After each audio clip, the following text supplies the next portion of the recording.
யோசிச்சே அந்த promo video அப்பவே நான் கன்ஃபார்ம் பண்ணிட்டேன். என்ன அது இது? சரியில்லையேன்னு. அந்த போஸ்டரையும் என்ன கலர் கலரா விட்டுட்டு இருந்தானுங்க.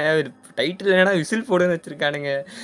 என்னங்கடா அது? இந்த கதைக்கு சம்மந்தமா இருந்ததுன்னா பரவால்ல. ஏன்னா படத்துல கிரிக்கெட் சம்மந்தப்பட்டது இருக்குது. தோனி கேமியோ குடுக்க போறாருன்றாங்க. சில பேர் சுரேஷ் ரெய்னான்னு சொல்றாங்க. ஆனா சிஎஸ்கே ரிலேட்டடா படத்துல ஒரு சீன் இருக்கு. அதுக்காக வச்சிருக்கலாம். பட் என்னதான் வச்சிருக்கட்டுமே, அது கொஞ்சம் நல்லா குடுத்திருந்தா சந்தோஷப்பட்டுருப்பேன். இதுக்கு நம்ம அனில் ரூத்திய போட்டுருக்கலாமோ அப்படின்னு சொல்லிட்டு இப்ப எனக்கு மட்டும் தோணல. இந்த பாட்டு ரிலீஸ் ஆனோனே Instagramக்குள்ள போய் பார்க்குறேன். எல்லாருமே இதுதான் சொல்லிட்டு இருக்காங்க.